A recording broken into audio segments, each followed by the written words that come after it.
everybody. Welcome to another edition of Beyond the Headlines with Commander McMillan. Obviously, Hello. one of my faves.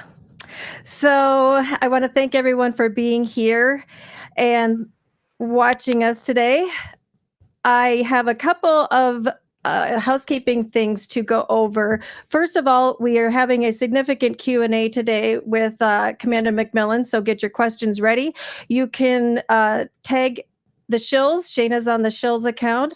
You can also put them in the Discord in the Beyond the Headlines BTH room, and we'll collect them from there.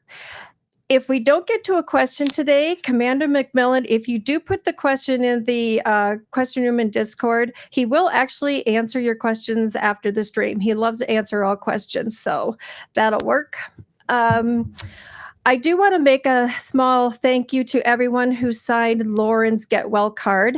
As you all know, I was pretty worried about Lauren, and we did find him. He actually gave me permission to talk to the community a little bit. Lauren, on around June 21st, had a significant heart attack, and he got out of the hospital on July 4th, and he is home mending. So we're really happy about that.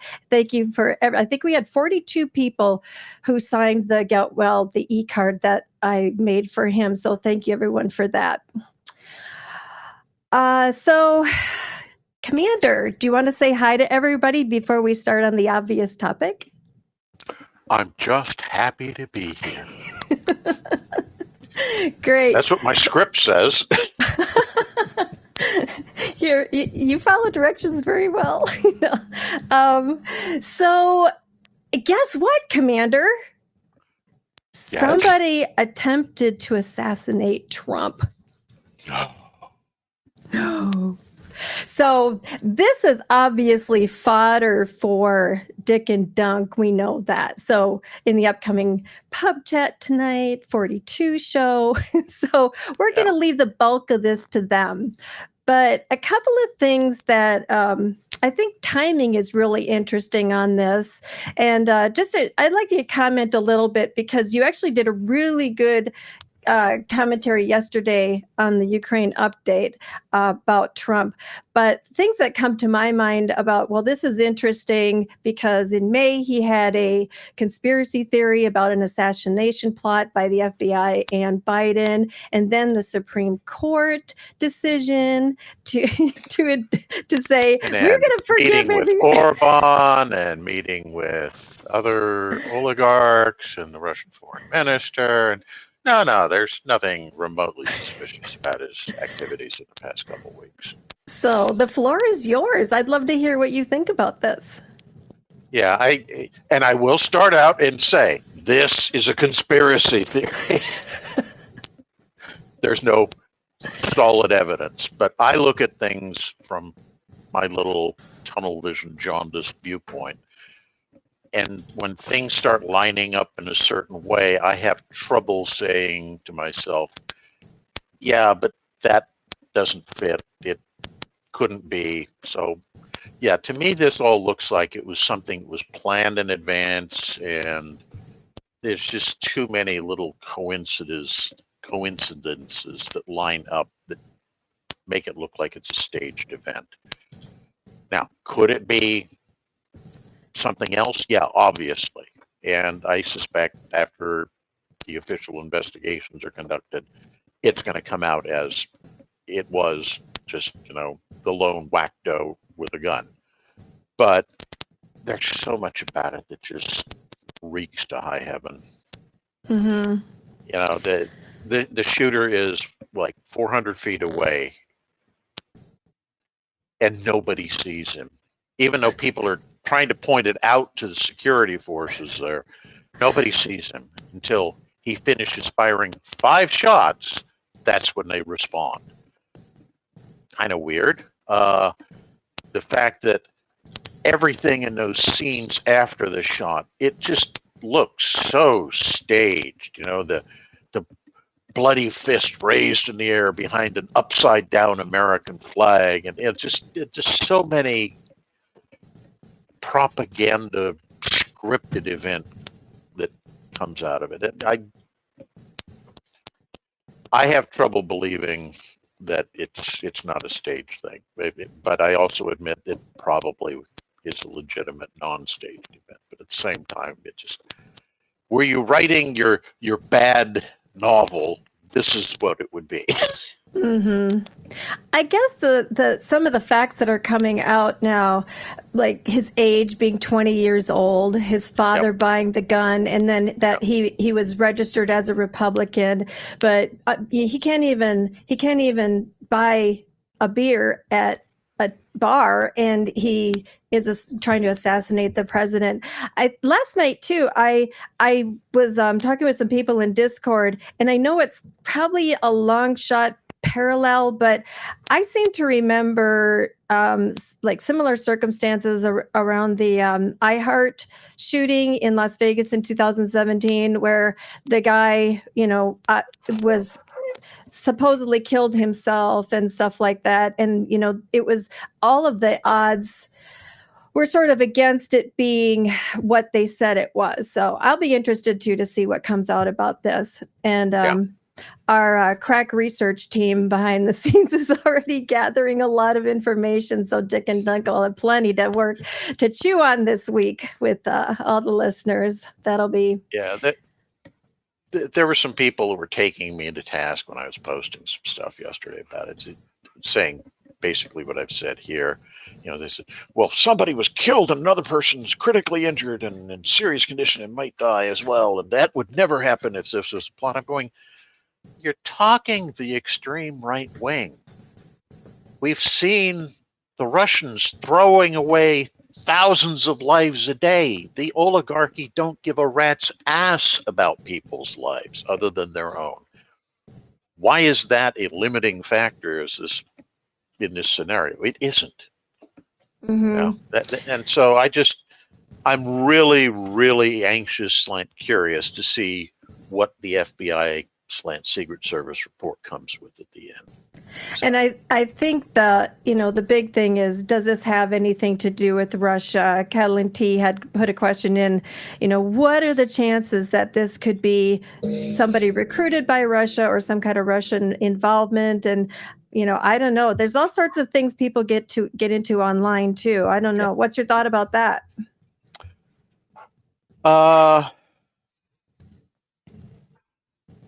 It's hard to say. I'll just put it that way. What do you want, crazy dog? He's like, I want in on the conspiracy theory. Yeah, I want to be a part of the conspiracy too. I have a say. Raise the paw. Oh, I see what it is. There's a bird outside eating from his pan with his food still in it. So. Oh. I'll keep talking. I'm going to send the lunatic outside. Okay. So. Yeah, as for Russian involvement or what have you, it's a possibility, but not in terms of them hiring the gunman or something like that, but possibly, assuming the conspiracy theory that we've come up with is true, possibly in terms of helping suggest / invent the scenario. So telling their American operative, who's working with whichever right-wing organization is, their tool here.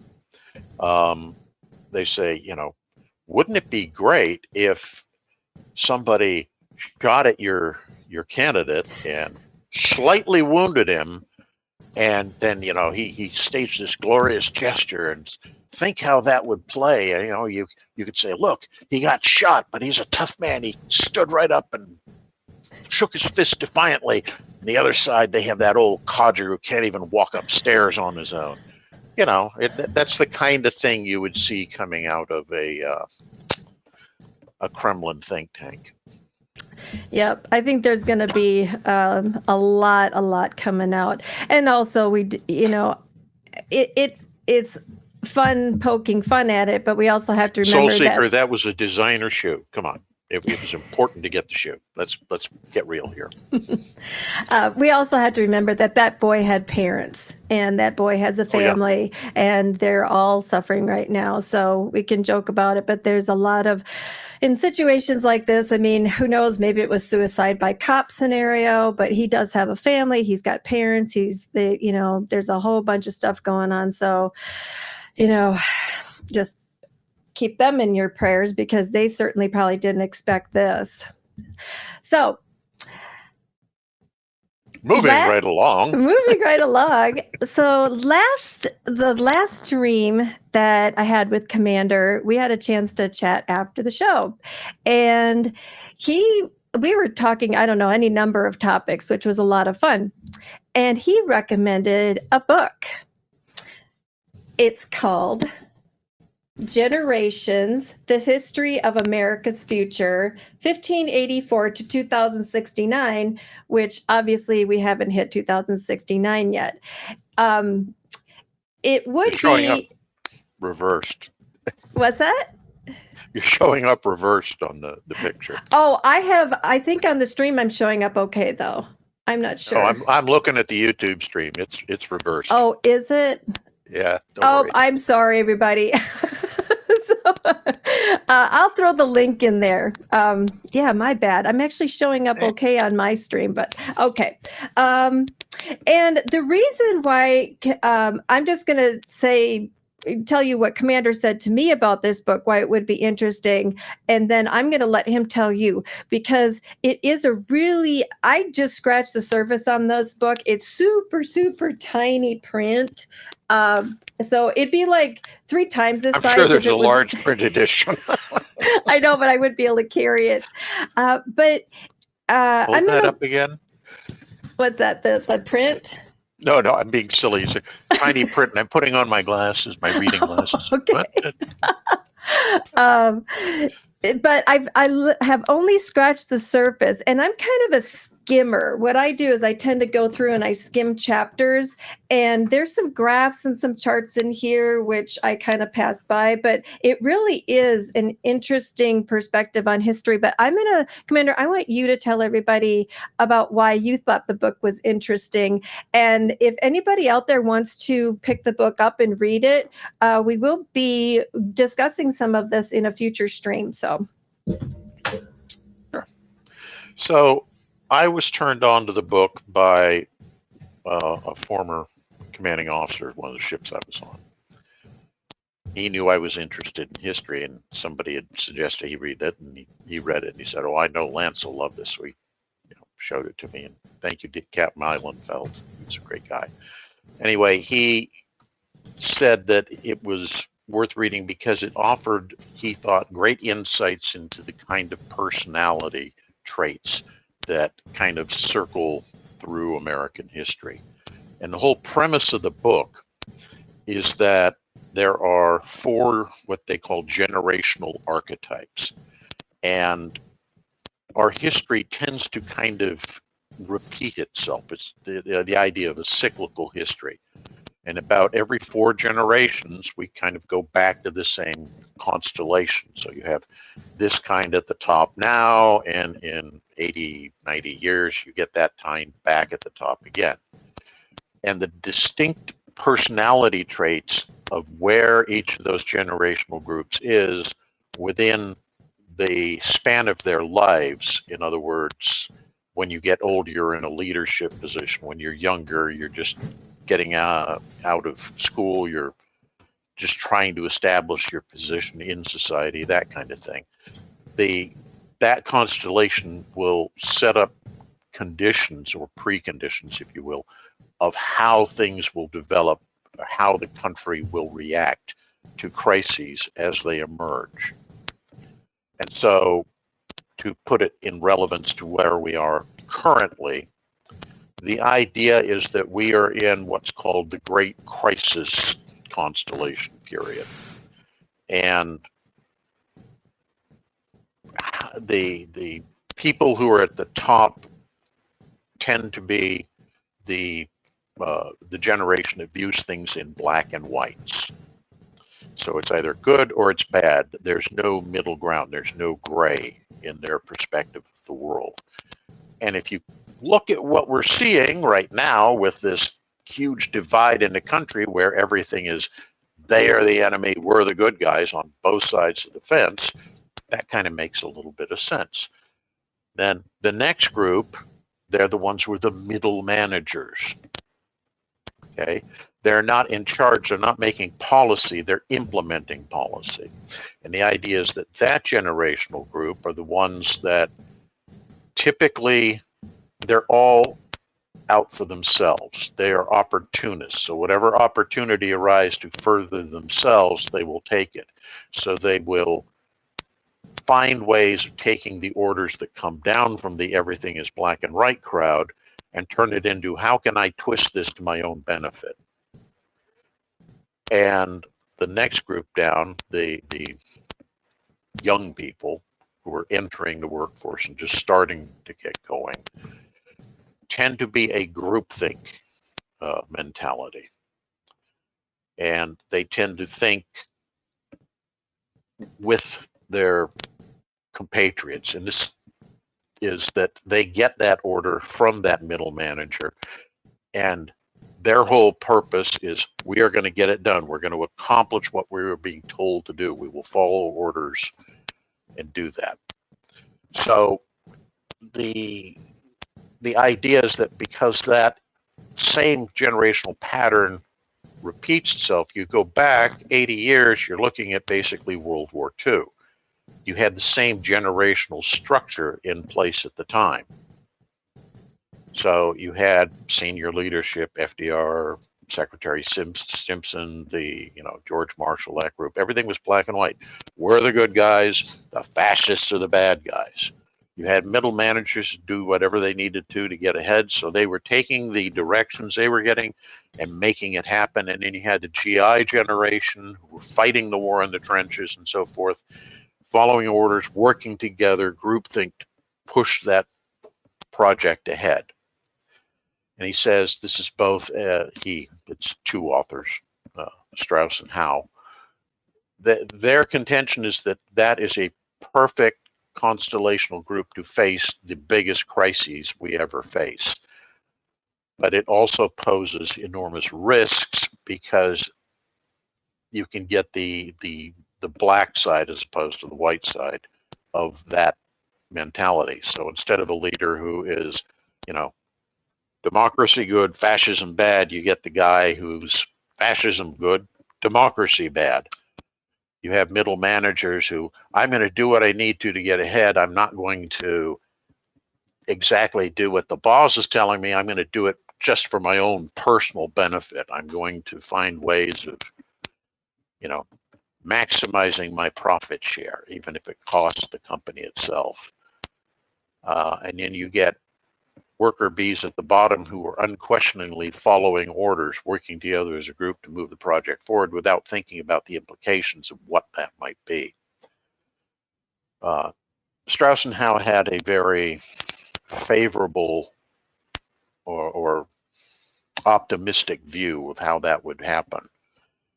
They say that the great crisis generational constellations in our past have always risen to the occasion and done what needed to get us through the crises. And they were hopeful that that would be what would happen with the current crisis that we're moving into.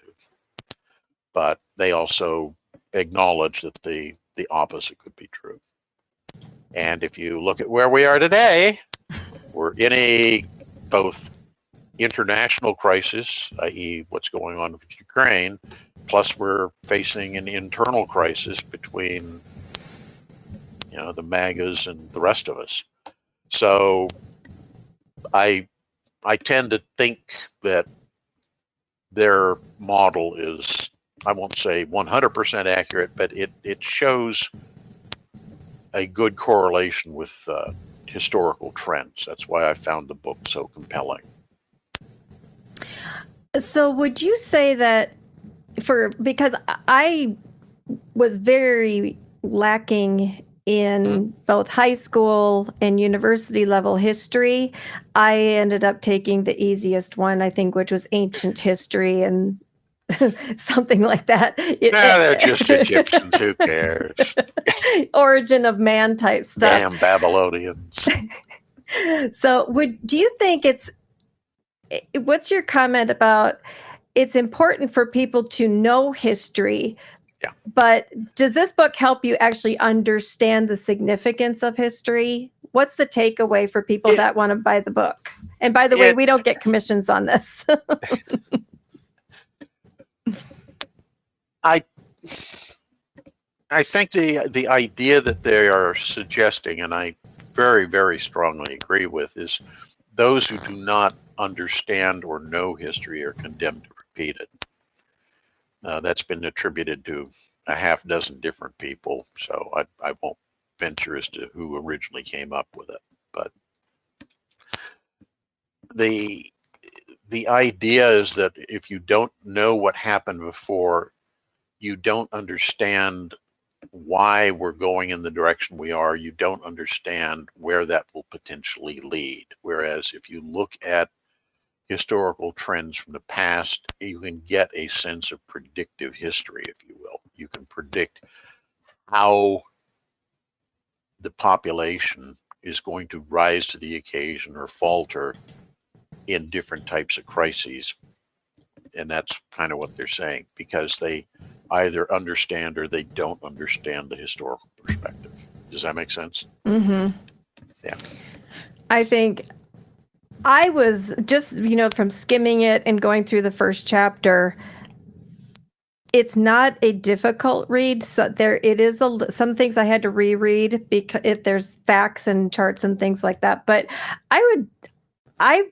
I'm going to definitely be engaged by this book. So if anybody wants to, go in Amazon and get it, we could do a couple things. We could talk about it on the streams when you come back, or we could do it. It's not a new book, so you should be able to find copies in bookstores. Right. If you got it used. I tend to like new. I don't know when it comes to books. I'm not saying there's anything wrong with that. I'm just saying if people are concerned that it's an older book, it's been around for 25 years or so, you should be able to find it without too much difficulty. Why do you think that they picked the date 2069?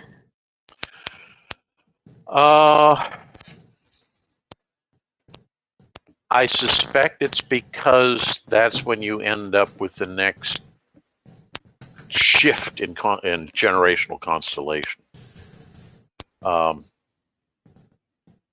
Because it occurs basically every 20 to 25 years. That's the extent of a generation.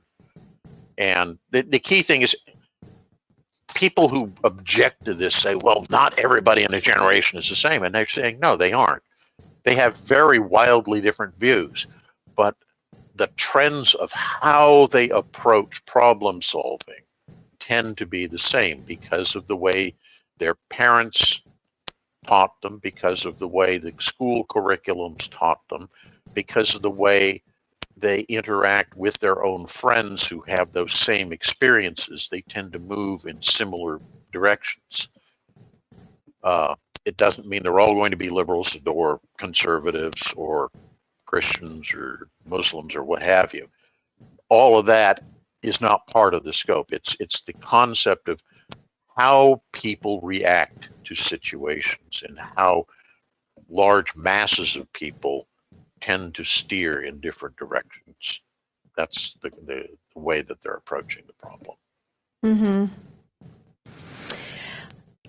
Well, I'm going to definitely make time to get into this more now that things seem to be calming down in my life. So I encourage anybody to, who is interested, and before he made that comment, if maybe we could even have a little Discord group or something to talk about this too, and just go over it, because I think it's important, and hopefully it'll help me understand a little bit moving forward. You're gonna make too. Me reread the book, aren't you? I can tell. No, we'll do chapter by chapter. Okay, I'll just say chapter, and then we won't do the whole book. So that's only because of myself. I don't hold myself to those big standards either. There's no way. It's like, Yeah, well, just for listeners who might be interested, be careful, because these two authors wrote 4 or 5 books which are on the same kind of topic, but they focus in with more detail. And the best one for most people to read is the first one, Generations. okay. And that's because it's a larger scope overview and gives you a basic level understanding of the concepts. Okay. Well, we dropped the link in there that goes for Amazon where I bought it. But, I did look for used copies on eBay and I didn't find it. I think there might have been a used copy on Amazon, but that's neither here nor there. So who wants to hear a funny story from Commander McMillan? Put some pluses in the chat if you want to hear a funny story. I promised you we're going to deliver. Well, what should we talk about? I think last time we talked about the ice cream. The ice cream story, yep. Yeah. So I think we are going to go with the secret spouse. Oh, okay. So when my wife and I got married, she kept her name. She did not change to my name. And when I was the executive officer, the number 2 on the ship, USS Juno, she would go to the wives' meetings. And nobody had any idea that she was the wife of the number 2 officer on the ship. So they would tell her all sorts of stuff, which of course my favorite spy would, forward information on to me. And it was really interesting because we'd, hear stories from, my husband never sends me enough money and I'm getting, and that, so that had come back and we, Petty Officer Smith, you haven't adjusted your allotment since you were a seaman for your wife. So your wife is still getting just E2 pay and you're in E6 right now. And she's been thrown out of housing on 3 occasions because she couldn't make rent. Maybe you should change your allotment. Oh, how did you find that out, sir? Never mind. So it was really funny to be able to do that. And it, I think, helped morale a lot. And we were able to address a lot of family issues that people didn't know about or get people help that they needed because the spouse, was being the tough, independent man and not telling you that the family was having problems. So you'd hear it from back channel through me, and then we could get the right assistance to help people. But the funniest thing that happened was when at the end of when I was getting ready to leave, and somebody put 2 and 2 together because they were having a farewell party for me. And they used her name and mine together on the invitation. Come say goodbye to Commander McMillan and Mrs. her last name. And it's like, who's that? That's my husband. You're the EXO's wife! So, yeah, it was kind of funny to have that suddenly sprung on everybody. Will you stop barking? He's got a lot to say. Now he wants in. I'll go let him in. Anyway, okay. I thought that was kind of an amusing little story. But it also highlights one of the things that I think is important is that a lot of people forget. Come on in, idiot. Okay, you don't want to come in. I don't know what you want. Dogs, troublemakers, every one of them. Lovable, but troublemakers. People forget, and I suspect this is also true in the civilian sector, but in the military sector, it's very true because when you go on deployment, you're separated from your family for 6, 8, months. And so maintaining those relationships when you're distant, and remember, I was in before we had email where you could just communicate instantaneously with your family. So that becomes an important part of life, is keeping those family connections working properly to keep morale up. Because when you have, an unhappy sailor, it means his work isn't up to spec. He gets distracted. His mind is off what he's supposed to be doing. So you try to keep that functioning. And I think a lot of people in the civilian sector could benefit from looking at things in that same light of trying to help their employees when they have those kind of situations, as opposed to just saying, you're here only to do work. I don't care about what happens in your life outside of work. So that's just my opinion. So a question, I don't know if you heard this much, but I certainly did. When somebody, for example, wanted to, well, it's my wife's birthday, or it's my husband's parents are coming into town, and they wanted to write off for like a half a day or something. And it's really no big deal. But I often heard the words, was your husband, was your wife, was your girlfriend in your sea bag when you joined the Navy? And that to me hurt a little bit, because it for me, it really did make the connections secondary. But luckily, when it came to dealing with individual situations, I didn't see anybody suffering, and most people were able to get the time for significant things. But do you remember when that saying was going around, or when people would say that? Oh yeah. It was very prevalent in boot camp, and it's true not just of the Navy. I think it's true of all the services, because you're taking, in many cases, let's be honest, kids who've never been away from home before. And those relationships that they had back at home, and I don't just mean with mom and dad and the brother and sisters, I mean with, the girlfriend or boyfriend and the church group or whatever, that was their entire life. That was their social identity, is what they had there.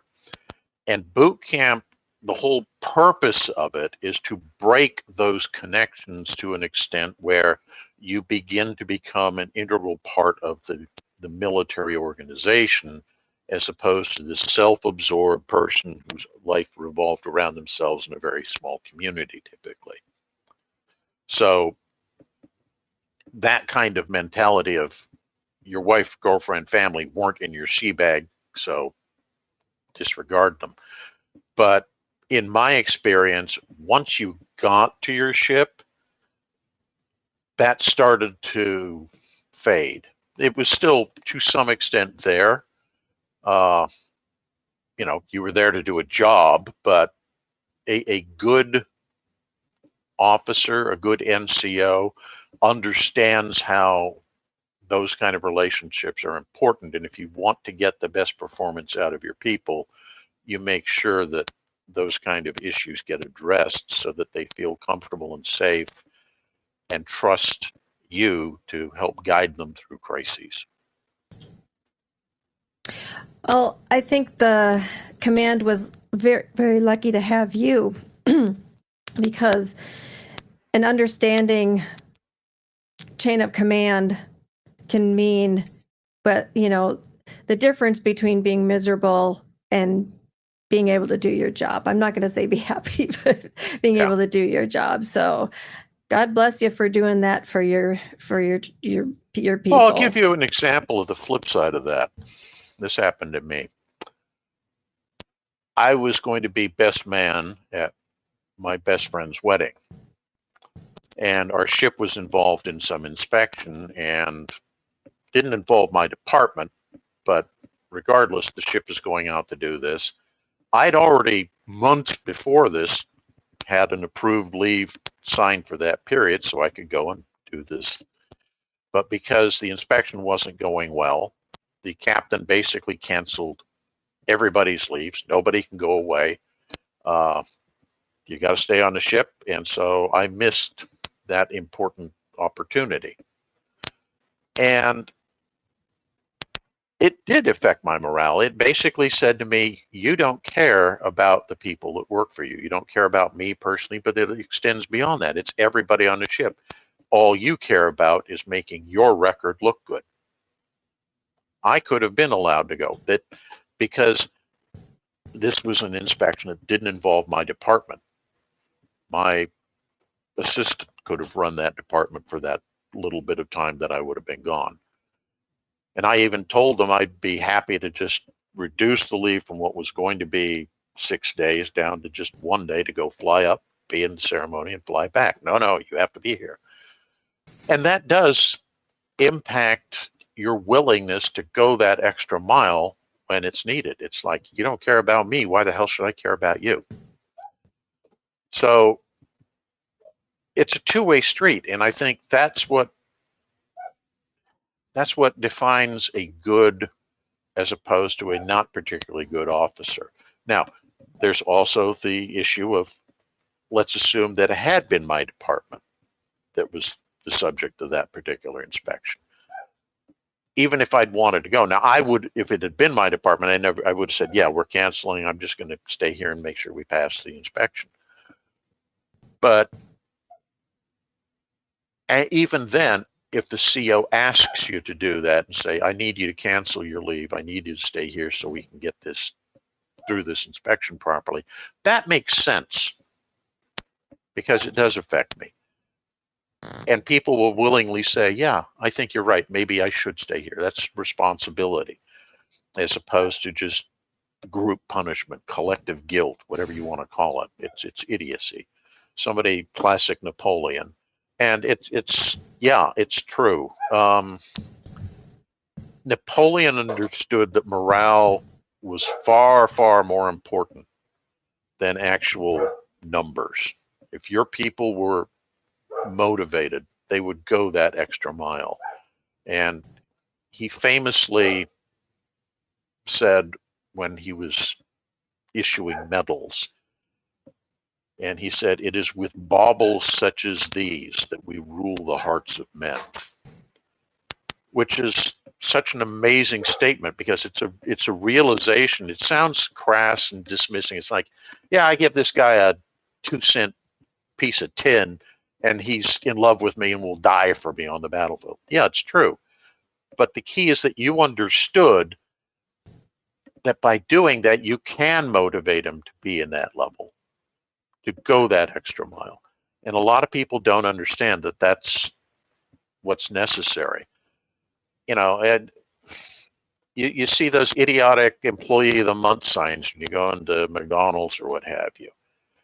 To you and me, it's like, who cares? But probably to that poor schlub who got that award and, a free hamburger, God knows what they give him, it has an effect. It is something important for those people.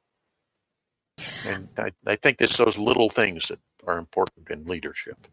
I agree. I'm going to get to a question from a viewer, but just a commentary on that as far as for anybody who hasn't been in the military, there's boot camp is one of those things where it's physical fitness. It's to do 1,000 sit-ups and they treat you like trash. Not really. In fact, my company commanders actually were quite honest with us. They said, we are going to be brutal on you. We are going to break you down and we are going to build you back up to how the military needs you. And wow, did they do that. And part of that was it was really for me, it was a deprivation of recognition. Everybody passes the inspection or no one passes the inspection. One person does something wrong. You weren't an individual. So when you come out of there, you're feeling like, well, they don't even know who I am. I'm just a number. I'm just a dog tag. But when you do get an award, you get a certificate or you get sailor of the quarter, those types of things. things, it really does matter, because now they're recognizing you, but also that you're in this group of people where you think, well, they don't see me, and now you're seen. And I think that breakdown and build up, it not only helps you in the sense that you become accountable for yourself and for your fellow sailor, your brother in arms, out on the battlefield, whatever, you take care of each other, but it also makes you appreciate your accomplishments a little bit more. I still have I have a binder full of, they're all in plastic sleeves, of every certificate I ever got. And when I left the Navy, I got a Navy Achievement Medal. And for those of you that don't know about that, that's not a medal you get when you get out. It's a medal that is worth points to advancement. And I was a little shocked when I got that. And I'm going to save that story for another time. But it meant a lot to me, because it meant that while I was doing my job and putting up with a lot of stuff, they did see that I was doing things that were appreciated and above and beyond. So we'll save that story for another time. But that medal meant a lot to me. And to this day, I still remember opening the little box with it in there. And I remember who put me up for it and all of that. So that leads me to this question, and it's a good question. It is from Bobo's Uzala, and he said, do you feel that all Americans should serve for 1 or 2 years? And I think this goes back to some countries do have a mandatory service requirement. What's your thoughts on that? Well, I like the idea of service, but I don't think that it should be required to be military service, if that makes sense. I know, for example, in Germany, you're required to give a year's service, but it doesn't have to be in the military, although probably 60-70% of the people take that road. But you can go serve in a retirement community as, the guy that cleans apartments, or you go serve as a bedpan washer or whatever you want in a hospital, that kind of thing. I think having some sort of required service is a good thing, because it's a way for people to understand their connection to the larger community, the nation, whatever you want to call it, so that you understand that you are part of a whole. You are not just yourself. You are not the center of the universe. I realize that a certain orange-tinted idiot thinks he is. I think had he served, it might have changed his outlook a little bit. I think that's something that's worth considering, is that so many people, feel that they're number one simply because they've never had to look at the world through the perspective of being a part of a larger whole. Does that make sense? Absolutely. And I also think too that it for people that grow up a little bit privileged, or both sides, they grew up privileged, or maybe they didn't have a parent that was present all the time, so they were lacking some discipline. The military can do a lot for you in that. It's a reset button in a lot of areas of your life. So I think I guess I'm not sure how I feel about that either, but I agree with you on that. Something to instill a little bit of you're not alone in this world, and you're not alone in your city, your state, your country, and to develop more of an appreciation for that, and not just be like, well, I'm going to do everything for myself. So I don't know if that was, but I do think that it gives that sense much better than just a regular upbringing without any kind of discipline. Yeah. The local high school here used to, doesn't anymore, but it used to have a requirement for graduating seniors that you had to give a brief, 5-10 minute presentation about, here's what I learned in my 4 years here at the high school. and they'd invite members of the community to come in and basically be the audience for this. And I used to sit on, and at the end, the people who were there to review these presentations would provide input, I should say, on whether or not this individual should be allowed to graduate, to be given their diploma. And one of the questions I would always ask when I was sitting on the panel was, after they'd gone through this, oh yeah, I had this great time and I learned so many interesting things from these great teachers, and the sports coaches taught me all these, great things about responsibility and team and all that. And going, that's great. How are you going to pay that back? Your community paid taxes. Everybody, people you've never met, paid taxes so that you could get this education. What are you going to do to repay what they put in for you to get that? And it was a question that obviously 95% of them had never considered in their lives, because you throw it at them and it was this deer in the headlights look when you'd ask the question of like, and I would have been happy with anybody who even just said, well, I'll try to be a better citizen or something.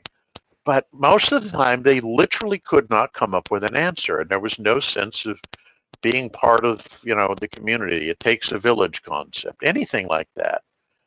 Some people would, the kids would say, well, I'll come back and see if I can't help the baseball team, because I was on the baseball team and I know a lot about playing baseball. Great, that's all I'm looking for. Something small to acknowledge that you owe a debt to everybody else who has come before you. I think that's really cool that you guys did that, because it's there's a lot of pressure on high schoolers to know, like, what are you going to do after high school? You're going to go to college, but they don't really think about how could they give back to their communities, or even after college.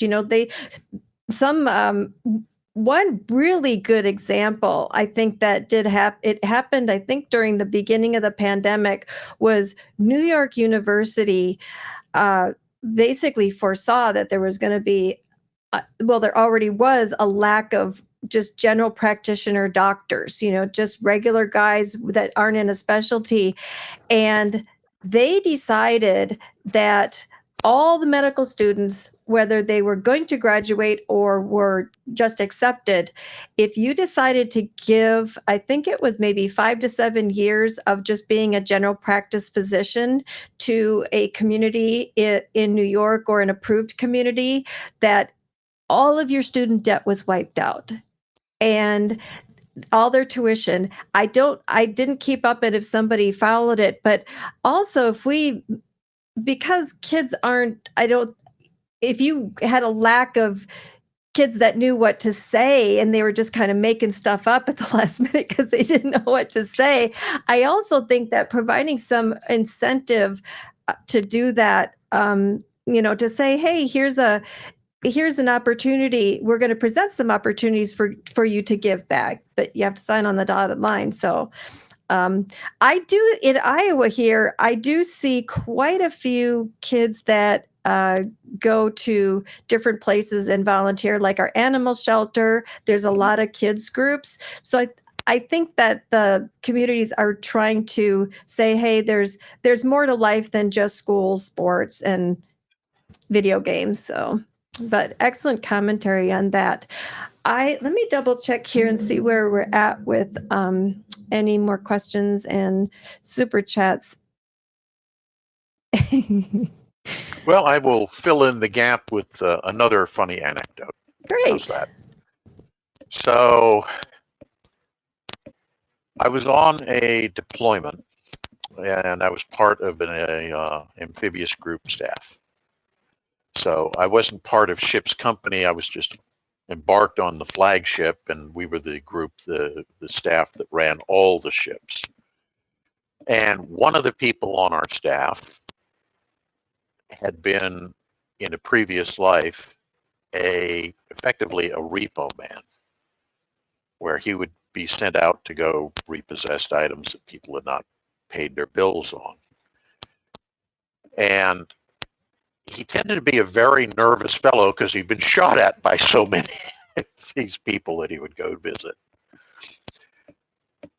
And the guy on our staff who was the SEAL coordinator, he was a senior SEAL, put himself on the watch rotation. He wasn't expected to be, but he wanted to be. And it was simply to set this guy up because they were friends, they socialized, but he knew how nervous this kid was. And one night, what he decided to do is, because you have this formal ceremony when you're on watch, at the end of the watch, the next person who's relieving the watch comes in and, he says, I'm ready to relieve the watch. You tell him what the situation is, you brief him, and he says, okay, great, I got it, I relieve you. And then you get to go off and go do whatever you want, hopefully go to bed. So the ex-repo man is on watch, and the SEAL is set to relieve him. And so instead of doing the usual thing, which is just go up the stairs to the flag bridge, open the door, walk in, he goes all the way up to the signal bridge on the top, rappels down, unscrews a window, slides in silently through the window, and at exactly the time he's supposed to be there to relieve the watch, he leans over. I'm here to relieve you. And the repo man basically jumped out of his skin, fell down in terror. But yeah, that was the level that we would go to on boring watches to find amusement. Because for the most part, when you're on watch, you're just sitting there struggling to stay awake. There's nothing going on. But you have to be there in case something does happen. But so anything that breaks up the monotony, that's a fun thing to do. That's true. I remember some funny stuff that happened on duty, but because I was medical, there was a lot of not funny stuff. But the funny stuff was, I still remember it. It was still, it's, they say what, like in your life, collect a lot of good memories so that you have something to take with you. And I would say the military memories are definitely right in there and tops as far as the good times and the funny stuff that people come up with. We had a comment from Duncan Stewart. He just said the executive officer still does all the work, Commander? So I think that was a commentary about how much work you did. And also someone had a recommendation for a channel called Laser Pig. And if you didn't know about that YouTube channel, to check them out. I just actually took a quick look. I'll look into that. There's some interesting I see commentary Carl in there. posted something I did not know. That's interesting. The obligatory service requirement in Germany was canceled in 2011. I think that's kind of unfortunate. I understand why they would want to do it. I know it was not popular, but I still think that some sort of service doesn't have to be 2 years or a year. It could be as little as 6 months or something, but something to give you a sense of paying back to the community for everything it's done to help you. Mm-hmm. I think I know Russia still has it. I think Finland still has it, don't they? I'm not sure. A lot of countries do. I don't know which ones. Mm-hmm. I don't really follow it. I know Germany because we had a German foreign exchange student stay with us for a year. Mm-hmm. And that was one of the things he was talking about, was when he went back, he was going to have to do his obligatory service before he could go to college. Mm-hmm. We had Rose Rowley. She's she's been a longtime support of us. She renewed her Shill Apprentice. So welcome back, Rose. Thanks for being here. Also, I wanted to let everybody know I did drop Janine's links in the chat again. If you remember yesterday, Operator Starsky had shouted her out because she does help a couple of battalions, and one of them is in desperate need of medical kits, and the link actually has it's to her community page, which she has 2 fundraisers. But if you look at both fundraisers, the donation link is actually Janine's PayPal. So you can just put whatever in there for medical kits or for the battalion that needs the solar panel for their Starlink to keep that going. And just so you know, it is Janine's PayPal. It is her links. But when Janine finishes a fundraiser, she always actually puts documentation of how much was brought in. She keeps very, very good track of all the money and who donates it and where it goes. So feel confident that she is trustworthy on that. So if you can help her out a little bit with that, I'm sure that that battalion would really appreciate it. So I wanted to talk a little bit about the F-16 situation. Sure. And a couple things that were on my mind. So the F-16s are going to be going into Ukraine, and President Zelensky has said, well, it's not going to be a game changer because it was all about timing, which he's right. If we had it and they could rule the skies before all this happened, that would have been a lot better. So there's a lot of little things that go in there, but questions that have come to me through people and that I had were basically the logistics. We've heard there might be some maintenance people coming in, and training for the maintenance of the planes, how to refuel them, basically getting them when they finish a sortie, coming back, all the things you have to do for that, and then prepping them for flight again. I'm just going to kind of do the laundry list, and then you can break it up. I'm kind of lost on the fact that Russia's been bombing one of the main areas that they were planning on using for the F-16s. So how are you going to hide something like that? And how are you going to hide a maintenance hangar? How are you going to hide a fuel depot? And if you can't hide it, it is like Poland. Are they going to allow planes to fly in and out? And just the whole logistics thing. And I get a little bit of nervousness about this too, because I think it's great that they're going to have the planes and the pilots have been training, but logistically, having been in the Navy, and most of our fighter aircraft are aboard carriers. They literally just move around, and the surfaces that they take off on, they maintain them and they're safe and all of that. So can you kind of comment on all those little things and the logistics of how you think this is going to roll out? Sure. Let's start with the fact that for the most part, modern combat jet aircraft need to have a solid finished runway to operate from.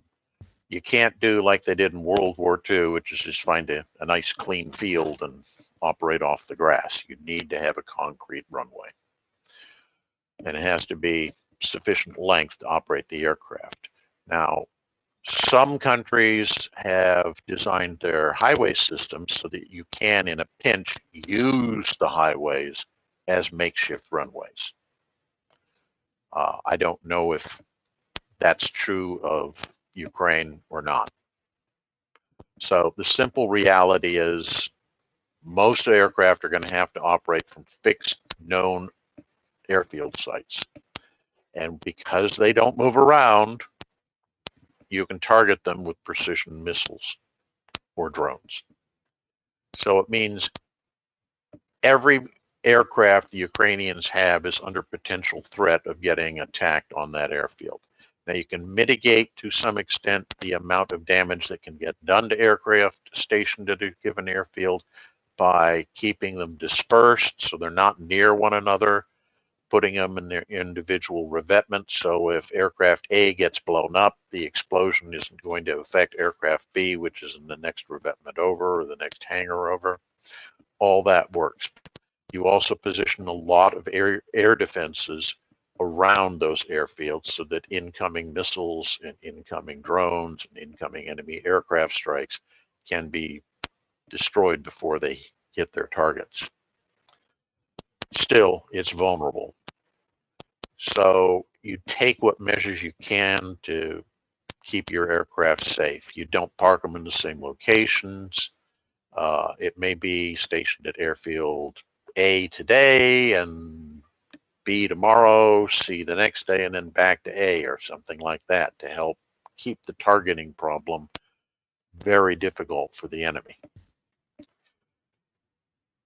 Ukraine has been doing a fairly good job of that so far with their existing Air Force. They're using mostly older ex-Soviet aircraft, MiG-29s, Su-27s.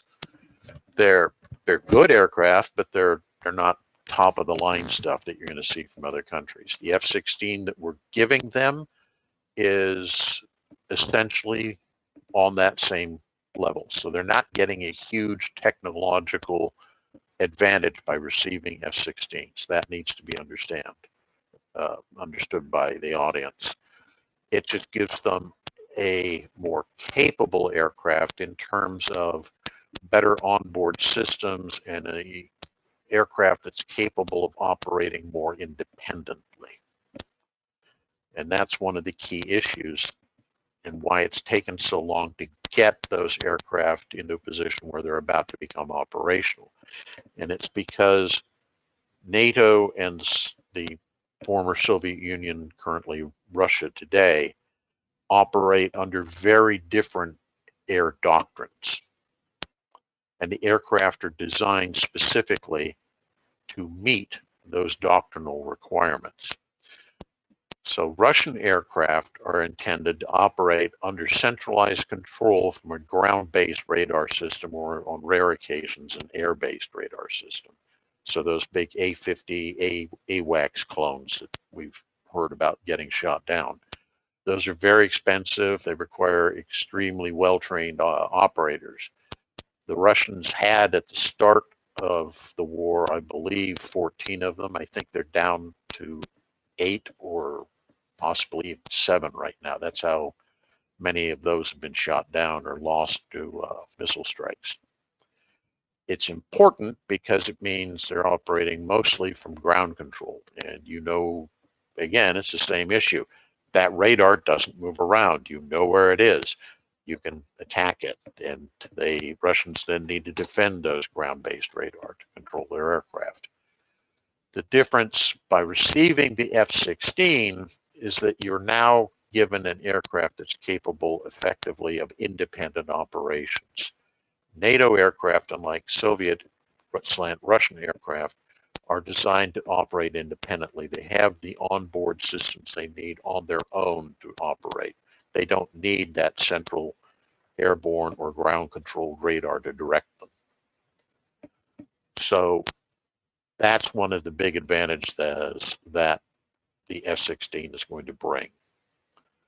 The problem, of course, is that anybody who was trained on the older Russian Su-27 and MiG-29 airframes now has to completely relearn how to fight, because that F-16 can't be used in the same way as that older Russian aircraft was, because it has a completely different design purpose, different equipment. So all that is important to understand. There has been discussion about shifting the Ukrainian F-16s so that they aren't based in Ukraine. They would base out of presumably Romanian or Polish airfields, take off, then land and arm at a Ukrainian base to then perform their missions in the combat zone, and then return to the safety of an air base inside a NATO country, because that way the Russians can't strike at the aircraft when they're on the ground getting maintained. But they're not launching the strikes from NATO territory, because they are getting their bombs, missiles, and bullets on a Ukrainian base. That's why they're thinking of trying to do it that way. My understanding is that Poland is favorably disposed to the idea, but I don't think it's actually been formalized yet. I don't think an agreement has actually been signed, at least the last time I looked into the situation. So that's what that situation is. So what advantages are the F-16s going to bring? Significantly longer ranged air-to-air missiles.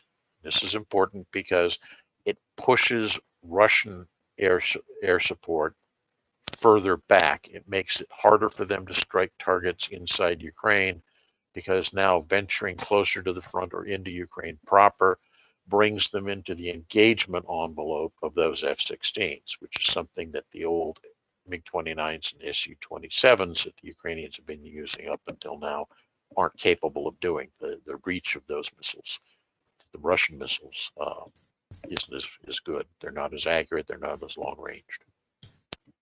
We had an interesting question from Whitefishy. He said, will Ukraine get trained on the Swedish AWACS in time for the F-16 arrival? Are they crucial? It's helpful, but it's not crucial. It's what one would call a force multiplier. So you'll have to forgive me. I'm going to revert to my background in wargaming, but let's assume the combat rating of the F-16 is a 5. Okay. If you have an AWACS directing that F-16, then it goes up to a 6 or a 7. So it's still a good aircraft with a 5, but it's better when it gets helped by that AWACS. How long will it take to get crews trained up on that? I don't know, but the training required to be an AWACS flight director, not the guy who's flying the AWACS plane, but the guys who are sitting in the back seats controlling the radars and the direction equipment and telling the other pilots where to go to do their intercepts. That is a very, very complicated job requiring a lot of technical training. So it's going to take time. I don't know how long. I read an article a couple days ago too that when you're talking about the fighter styles, the F-16 versus what they have their training on, the Soviet style fighters, that it would take over a year of experience to really get good. So they're going to have to be careful. In fact, what they're finding is that the pilots who had previously been trained on the MiGs and the Sukhois, it takes longer to train them how to fly an F-16 than it does people who don't have any flight experience on those Russian type designs, because they have to unlearn the old Soviet Russian style tactics and procedures and relearn new stuff. Whereas if you're fresh, you don't have to unlearn anything. You just start by picking up learning the new system. Do you think that, I mean, it's not, the brain is also a muscle. So when you learn something, it's muscle memory, whether it's where the dials and the switches and all the buttons are, listening to radio chatter, your brain has a muscle memory. You hear something, and I could totally understand that, where if you heard something, you might default to your old learning. So and especially how critical it goes beyond knowing the that. right thing to do. So yeah, but it goes beyond that. So for example, back during the Cold War, your average NATO pilot was getting, I'm pulling numbers out of my ass here, but these are relative, comparing them to one another, was say getting 20 to 30 flight hours a month flying his aircraft. His Soviet or Warsaw counterpart was only getting about 4 to 5 hours of flying time.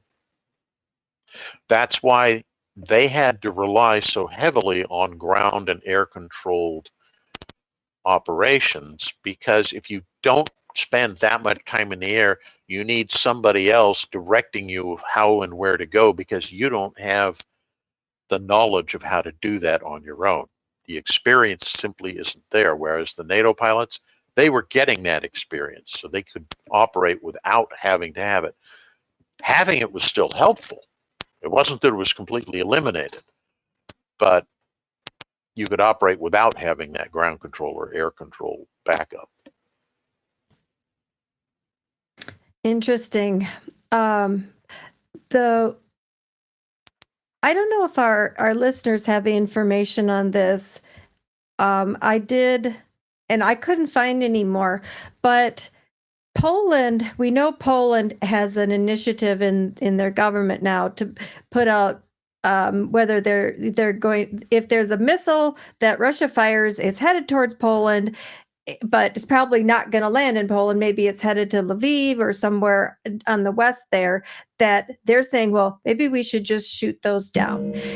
That in itself is an interesting topic to me. But where it gets more interesting is this, if they're going to allow F-16s to fly in and out of Poland, which we know that's been put out there because I think it was still in 2023, Putin said, yep, if you let those things fly in and out of Poland, you're a target now. So there's all this stuff on the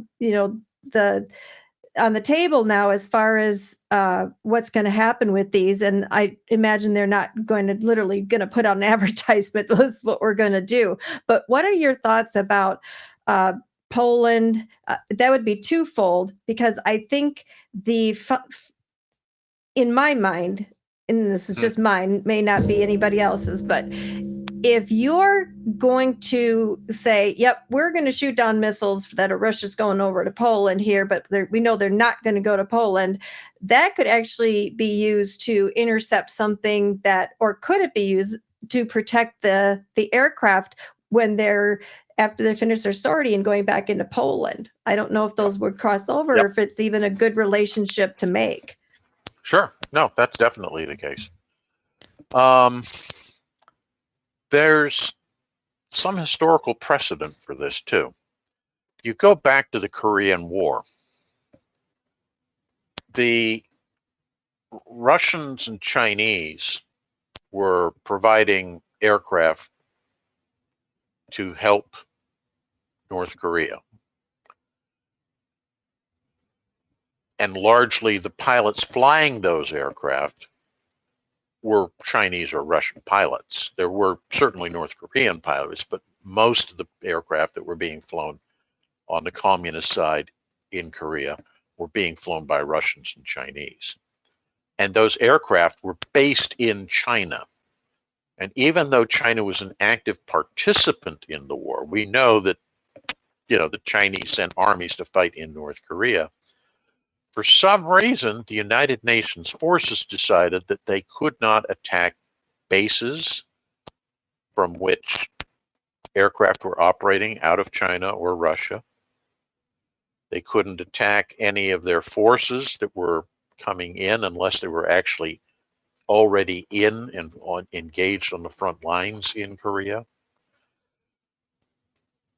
So there's precedent, if you wanted to use it, to say, well, you guys did it in Korea, why can't we do it here with Ukraine? Why can't we operate our aircraft from our territory? You can't come in and attack us because it's expanding the war. This is a contained war within one sphere. It's in Ukraine. If we're operating our aircraft out of Poland, if you come in, you're escalating the war to a complete Russia versus NATO confrontation. Is that what you want? And I think that's one of the reasons there's so much reluctance to do things like this, because they're afraid of how the Russians will react, whether they will honor that historical precedent that they themselves established back in the 50s in Korea with what's going on in Ukraine today. You follow my logic there? Absolutely. Yeah, and so I understand why people are reluctant to do it, but at the same time, I can see why people want to do it. The Poles, particularly the countries that are bordering on Ukraine, they know that should the situation in Ukraine deteriorate to the point where Ukraine collapses or signs an unfavorable agreement and becomes a puppet state within the Russian system, they know they're next on the agenda. So they want to do everything they can to keep that from happening. So being able to do those kind of operations of shooting down Russian missiles that are transiting near their airspace, even if they're not headed directly towards them, I can see why they would want to do it, of allowing Ukrainian aircraft to base out of Poland, but not operate from Poland, if you will. Mm-hmm. It all makes sense. It does make a lot of sense. Also, the fact that there might be less lost aircraft in the long run, but and you're right. I think it's only a matter of time before it, if Ukraine doesn't get the support before other countries are, Russia's going to be on their doorstep. And you see the buildup now, like in Romania, that the easternmost base that NATO had, massive buildups there. I saw an article. It's now going to be the largest NATO base in, I know it's in Romania, but it might be the largest NATO base in Europe. That's, right up against That's where they're going. Yeah. So I know that there's all sorts of preparation, which I think is good, because I think the inevitable is going to be, there's probably going to be some confrontation. But so that brings me to some verbiage that I've been hearing a lot when the US government has been giving statements. They've been using the words, or saying NATO is a defensive entity. NATO is, and I don't recall hearing that a lot. And I hear it more and more now. NATO is a defensive, and the defensive part, I don't think that, in my mind, I really grasp that, yes, NATO isn't going to, well, they're going to say, oop, yep, you guys attacked us. Now we're going to go full on war. Where is, do people need to understand that NATO is totally defensive, or could they actually go on the offensive? In theory, NATO could go offensive if they wanted to, but it's if they wanted to is the key. The other thing people don't understand, everybody thinks that, let's take, for example, Russia decides tomorrow to attack Poland or Lithuania or whatever. They're NATO members. And according to Article 5 of a defensive or cooperative defensive alliance, everybody is obligated to support whoever the invaded country is to whatever level they feel is appropriate. This is the key, and a lot of people don't understand what is appropriate to them. So theoretically, everybody thinks that the moment you attack Poland, the entire NATO alliance sends all its troops activated, and we're at war with whoever attacked Poland. That's not the case. For example, Spain might decide, well, we're not going to send troops to go fight in Poland. We'll send aid. They could even go to the extent of saying, we're not going to just send aid. We're only limiting that aid to non-combatant type aid. So we'll send medical supplies and food, but we aren't going to send fuel. We're not going to send ammunition. That's still permissible within the NATO alliance today under Article 5. You are not compelled to send troops to fight. You send aid as part of whatever you feel is appropriate to the situation. Now, the general assumption that everybody in the alliance has through verbal, not formalized agreements is that, yeah, if you're attacked, we will send our military to help protect you. But the way the treaty is actually written, that's not required of them. Interesting. That hopefully we'll never get to the point where that plays out like that. But we had a question. Mitch Ashdown, I think it was going back to your precedent for the planes, going out of Poland. Sure. His question, and I don't have a context that says, how did it work out for the Allies? And I think that was Mitch. Let me look. If that was to that question, you might want to. So I assume what he means, how did that work out for the UN forces in the Korean conflict, of how they were reacting and how they dealt with the fact that the communist forces were operating essentially with impunity out of China and Russia? It was a huge frustration. That's the only way I can put it. I know that there were some instances where orders were given and then ignored. There's famous incidents about the bridges over the Yalu, which is the river that forms part of the border between China and North Korea. And the idea was you couldn't bomb those bridges because they were Chinese bridges. And yet all that military hardware and supplies were coming over those bridges, and Chinese troops were coming over those bridges into North Korea. So you couldn't attack those bridges, but for some reason, certain squadrons would interpret the order as meaning, well, you couldn't fly over China, but you could still attack the bridge. Or you could only venture so far into China that you weren't making them think you were attacking China, but you were setting up to attack the Korean side of the bridge through China. You see what I'm getting at? Is it was very frustrating for the forces that were confronted with these restrictions. And local commanders would, in some cases, make their own interpretations of how to conform to the rules that were coming down, the rules of engagement that came down from on high. And at the same time, people on high would sometimes do oh yeah, we never knew that anything like that was happening. The turn a blind eye towards it, because it got done what needed to be done and still kept the UN happy. Now, Korea is a bit of a unique situation because it was United Nations forces. It was not the US going in unilaterally with a few allies backing us up. So there were articles that were invoked by the UN that said what you could and couldn't do.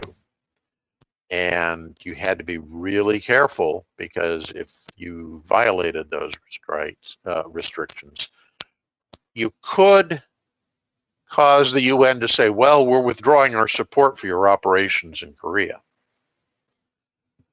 So you'd get, I would suspect, the same kind of conundrum if this were to happen with Ukraine and firing missiles out of Poland, or allowing Ukrainian aircraft to stage out of Poland, that kind of thing. It's something you have to worry about, but at least with the situation with the Ukraine, it's not under UN articles. It's under whatever arrangements Ukraine makes with the various NATO members. And I don't think what you're seeing is NATO saying we're allowing Ukrainian airbase or aircraft to stage out of Poland.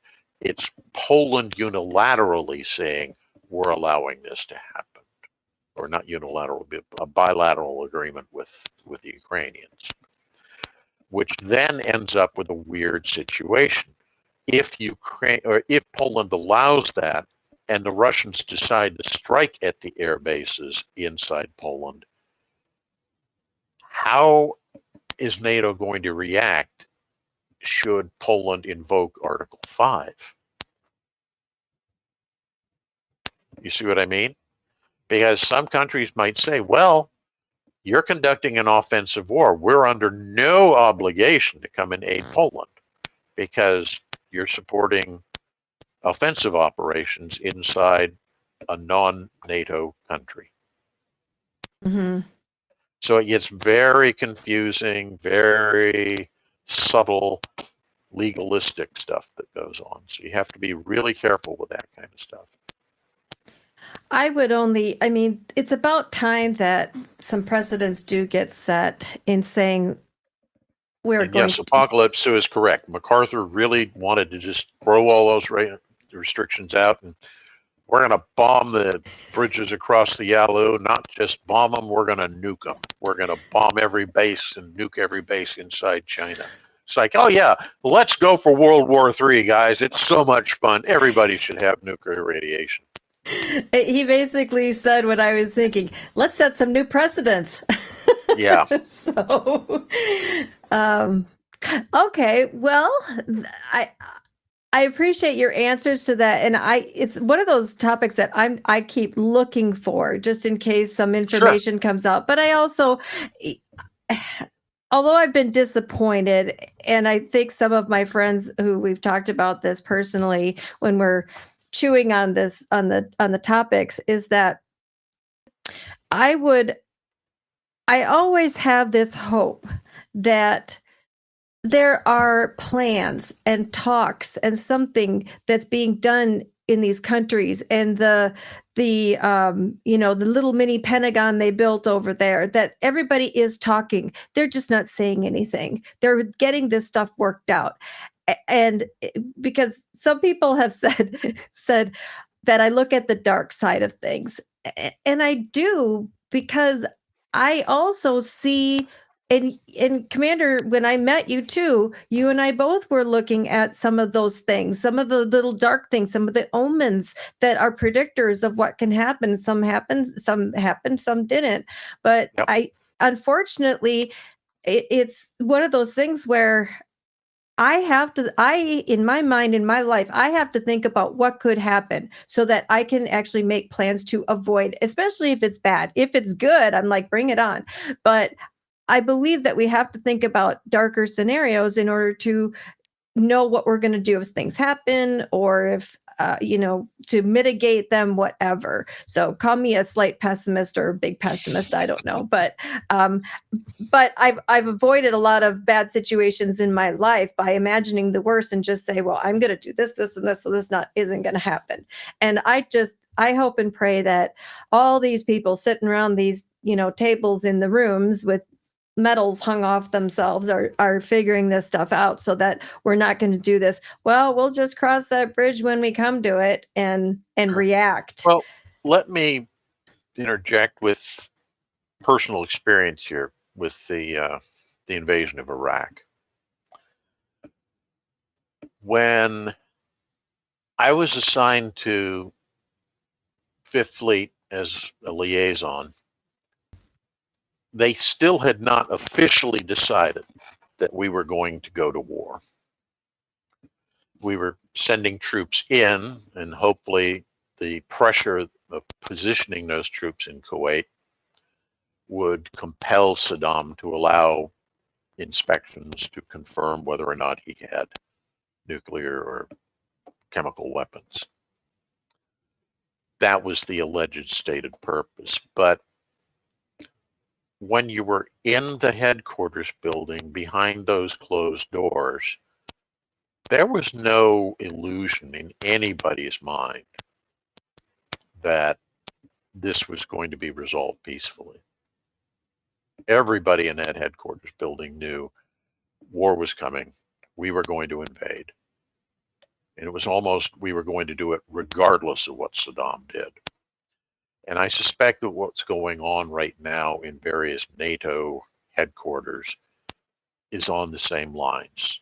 The military officers are assuming that you don't move forces of this level into position without intending to use them. So they're making preparations for that eventually happening. That sounds frighteningly dangerous to a civilian. But from a military standpoint, that's the way you operate. You assume that you are going to go in and you make all your plans accordingly. But the decision of whether to actually act on those plans comes from the political higher ups. So as long as you have, the British PM, the French PM, the US president, the German PM, the bigwigs, making rational decisions that seem to say we're trying to contain this conflict to a limited conflict. We're trying to keep it just within Ukraine, but at the same time, we're trying to compel Russia to do what we want to achieve the outcome we want in this conflict without actually having to commit forces. But we need to be ready to commit forces should it come to that. I think that's where we are. And I don't think the decision has been made in people's minds yet in the West that, yeah, this is going to happen. The flip side, I do not think is true. I think for their part, the Russians have already made a decision that war with the West is inevitable, and they are making their plans accordingly.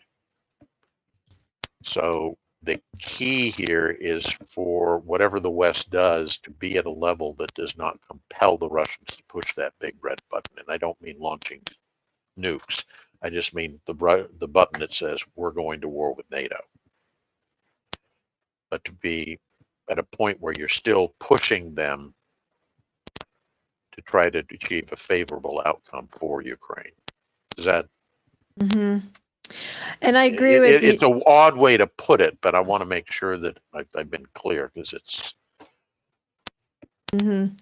Well, and just a couple of days ago, I think it was it Medvedev said, we want to, he's like, let's just destroy the West, might wipe them. They just want to destroy it. He said, if we destroy the West and we destroy or one or the other, and then he said both would be good, so it's clear. I mean, they don't have to speak any clearer than that. General consensus actually, in the chat made a good point, is that nobody expected this war to last this long. And so, I mean, do you think that because of that, the original plans have just been kind of tossed out the window, or they're still, the think tanks are doing, or is it literally just operating by the seat of their pants at this point because the war's dragged on so long, which is West's fault? Yeah, I think a lot of it is seat of the pants. People are reacting, and looking at this from a gaming perspective, but also from a real world, real military operation perspective, there's something we call initiative. It's who's making the decisions and who's reacting to those decisions. And I think what's going on right now is that struggle of trying to gain the initiative over the other side. And both sides are trying to do it. And both sides are having both successes and failures in trying to accomplish that. The way to get a favorable outcome is for the initiative to rest firmly with the West in Ukraine. The way to get the unfavorable outcome is if the Russians somehow manage to gain that initiative and hold it. They get to dictate the pace of how things are going to occur. And once we get to that point where the initiative has been decided, it's firmly in one side's grasp or the other, that's when this is going to be concluded, or at least the beginning of the end will be with us. Right now, we're still in what Churchill famously said, we're in the end of the beginning phase. We're not at the beginning of the end. Mm-hmm. So I'm going to jump in here real quick and thank UTV and him, Ken, he's a good friend of the Shills, for gifting 5 Shills memberships. Lucky 5 people. Bring us more brothers and sisters. Thank you. So we have about, let's see, what are we for time now? So we have about not quite 20 minutes left. Let's lift up the mood a little bit. And yay! I'd love to get in another funny story from you, and then we'll. I want to follow up. I'd love to end with a funny story too, but in between there, real quick commentary about technology, weapons technology, where that's heading. So, both sides are trying to gain a technological advantage. They're also trying to gain doctrinal advantages. So we see people developing tactics that work and tactics that don't work.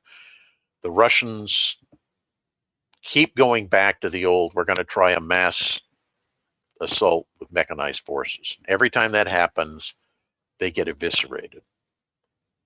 They keep trying it. What they have been finding, where they've been successful, is when they use small unit infantry infiltration tactics. It's almost like World War I. Little squads infiltrating through no man's land, taking an individual bunker here and there. They're successful with that. Why do they keep reverting to that old model that keeps failing them? Because the tactic that's working is slow. It's not dramatic. They want that big win. They want that giant armored assault that will break through the Ukrainian lines and take some big city and beyond. And so they keep using a failed tactic. The Ukrainians are kind of in some ways doing the same thing that we saw last summer when they tried that offensive near Zaporizhia that did make a penetration, and it's still, you can see it on the situational maps, but it wasn't big because it was an attempt to do an operation which clearly the tactics of the time have moved beyond. Why do generals keep repeating failed tactics? It's because that's what they grew up with, and they haven't learned to accept that it doesn't work anymore. Why do they not use tactics that they found that do work? Because they don't produce the kind of results that the bosses up above want. So the next move is, well, then we try to find, and going back to that World War I analogy, we try to find some technical solution that will gain us that advantage to achieve that dramatic breakthrough and win the war for us. In World War I, it was, okay, well, first we're going to try it with airplanes. Nobody's ever used airplanes at the front before. We're going to fly around and shoot them with our machine guns and drop little bombs, hand grenades. And yeah, it has an effect, but it doesn't produce the dramatic effect that you wanted. Then you try coming up with those god-awful early tanks. They do make progress. They do help offensives succeed, but it doesn't produce the kind of dramatic effect you're looking for. We're seeing the same thing going on right now. The different introduction of different types of drones, different types of missiles. Apparently, the Ukrainians are looking to make a arrangement to purchase a new laser defense system from the South Koreans, which, instead of spending a $200,000 missile to shoot down an incoming missile, you use a $2 charge of energy to fire a laser beam and destroy that incoming missile. These kind of things are part and parcel of normal military operations in a prolonged conflict. And we're at that point where technology is starting to become a major factor in trying to gain those advantages to produce the results that the hierarchy are desirous of. who do you think is winning the technology war? Because Russia Russia has developed that new missile, the Isdeli that we talked about, the cruise missile, but again, there's there's defense systems that work. Do you think that we're in this war, we're going to see where the technology on either side is going to get high enough so that our defense systems that we're giving them aren't going to work anymore? We're going to be beyond that? Or are we at a point where if they just had more defense systems, we'll be okay? So warfare is a constant flux between offense or defense on the ascendancy. You know, I develop a crossbow so that my arrow can now go through your armor. So you counter by developing thicker armor.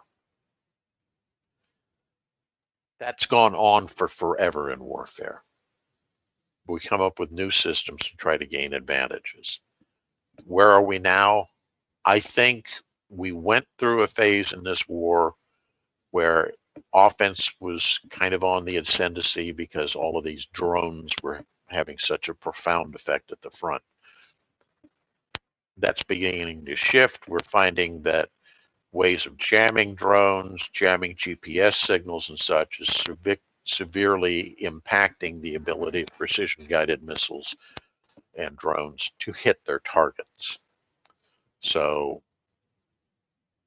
it's this constant ebb and flow of which element works.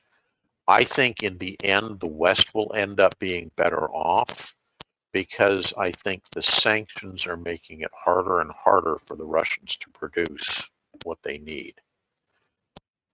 So they may come up with this new missile.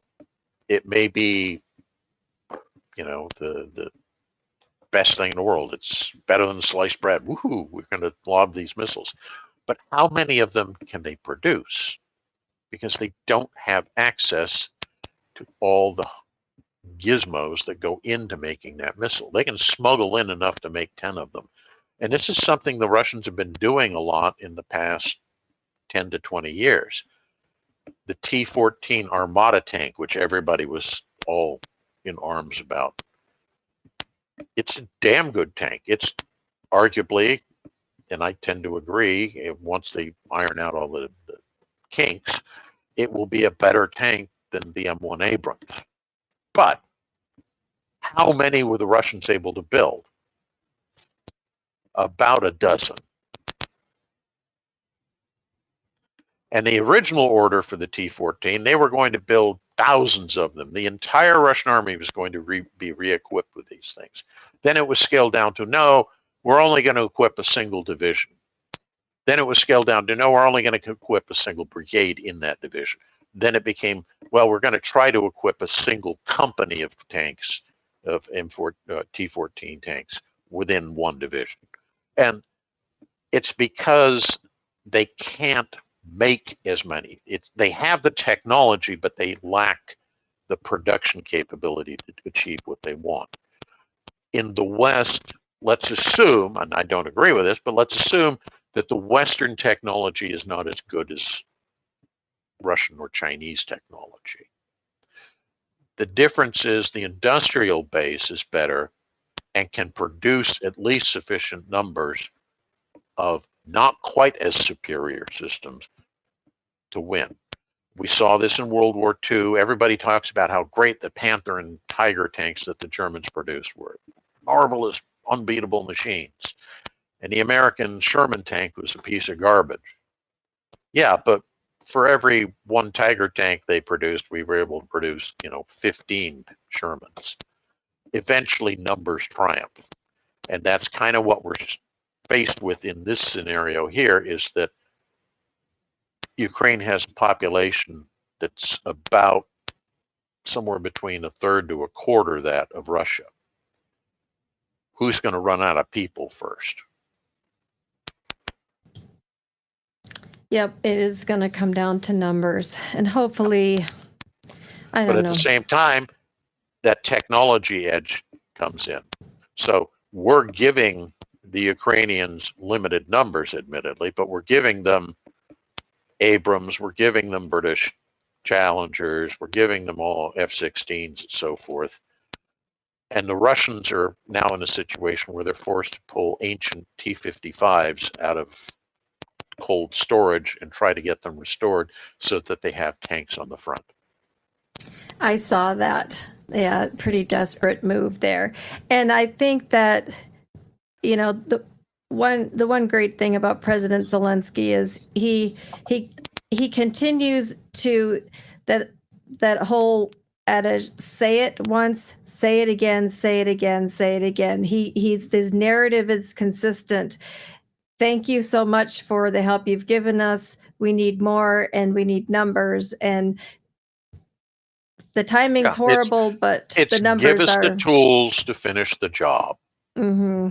Exactly. So we're at 2:22. There's a couple questions in the question room that I'm going to go ahead and put in the Discord and have Commander McMillan answer them afterwards, because they are really good questions. They're more less logistics or questions, but more about philosophy. And everyone's saying, why is this even happening? So I did see those questions, really good questions, because we're sitting there going, and it was like, why is this happening? We're supposed to be beyond this as a world. We have the capability for peace. We have the capability to feed everybody. So I saw your questions, and they're really good. So we'll let him write his answer at his leisure. What I want to do is I want to thank our team, and then I want to have Commander McMillan close us out on a high note with a funny story. So I want to give me a prompt. You got to give me a prompt. I sent you the prompt. I will when I I can't think on the fly. Your turn. Okay, I'll give it to you. But I want to thank Shayna Caldwell for being in the Shills account, doing a wonderful job. Leslie Bowe, who's in the chat, Liam Wakefield, Crazy Cat. Thank you guys so much for everything you do, all the research and just the support that you're giving this new stream. Thank you. I want to thank everybody who has donated, whether it's to Shills or Janine's fundraiser.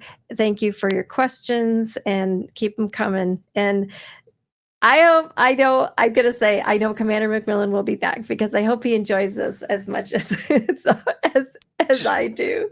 Just a little bit. Yeah. So let me see here. We have, let's see. So I do have some prompts about funny stories. So I'm going to give you a choice. Dependence Day swimming pool, or help me get this thing on. Let's do let me get this thing on. This is hilarious. So I was at Fifth Fleet headquarters in Bahrain as a liaison officer in the lead up to the invasion of Iraq. And remember that the purported reason behind this war is Saddam has masses of WMD stored away in secret arsenals somewhere in Iraq. So everybody was terribly worried that once a war started, that Saddam would start lobbing Scud missiles with chemical warheads at various places. And everybody knew where Fifth Fleet headquarters was. That was an obvious place to hit with a chemical warhead. So every other week, we'd have required mandatory MOP training. MOP is mission-oriented protective posture. It's basically you're putting on your chemical protection suits. And everybody had to learn how to put them on, because once the warnings detected inbound missiles, you had, a minute and a half to get your chemical suit on before the missile impacted and spewed out its little present. So we had to learn how to be able to put these on. So every other week we did these drills. Except the boss in charge of the group I was attached to always found some reason that he had to be somewhere else when MOP training was going on. So, oh, yeah, I have to go to the doctor's. Oh, I've got to visit the dentist. Oh, I've got to go to the intel briefing. So he was never there for these trainings. And it was obvious he didn't think they were important. Well, one night, right after the war starts, the warning comes in. There's an inbound missile headed towards Bahrain. At least that's what everybody thought. It turns out it wasn't headed towards us, but the trajectory was at least initially on our bearing, so we had to worry. So the alarm goes off. Everybody has to put on their mop suits. And we're all well drilled. We've been doing this every 2 weeks. Poof, we're in our mop suits. And the boss is in his office, and there's all this banging and clanking going on. And finally, the door to his office flies open, and he's tangled up, and he falls over. He's like this little worm wrapped up in whatever it is he's got, trying to put on. Help me, help me, help me. And we look down, and not only has he not figured out how to put on a mop suit, he's not even trying to put on a mop suit. He has entangled himself up in his sleeping bag. And we're sitting there, potentially we've got a chemical weapon inbound. We're laughing so damned hard, nobody can even get to him to try to help him put his suit on. Finally, we crawl over, we stop laughing, and we help him get dressed up. But yeah, this is why we hold training, dudes. Proof positive that, yep, senior people can make dumb decisions. I remember, I don't know if you use this term, but scuds were called flying trash cans because they were just big hunks of metal filled with what we thought was scary stuff. So like most artillery, it's not addressed to George over there. We're not trying to hit George. If we're lucky, it'll hit somewhere in the city that George may have traveled through in the last week or two. And the Scud was definitely built along those lines. It was a less sophisticated version of the V-2 rocket from World War II. I know. I remember the first time I saw one. I'm like, are you kidding me? Oh, yeah. It looks like something, if you've ever seen pictures of them, it looks like an elementary school kid's drawing in a bad drawing of what a missile is. I know, it's a complete lack of aerodynamics. It literally, it looks like a piece of sewer pipe with a cone on top and a couple of fins that don't have any controls or anything. They're just fins at the bottom to hopefully keep it stable in flight. Makes it look good. Yeah, God, it was ridiculous. Well, thank you, Commander. And I'm going to give the last and biggest thanks to our Mr. Dawson for being everything behind the scenes, the sound and the audio and the visual, everything engineer, and my inspiration. And thank you for giving us this opportunity to reach hearts and minds and make the world a little happier, better place. So on that note, thank you, everybody, and we'll see you on the next one. Take care.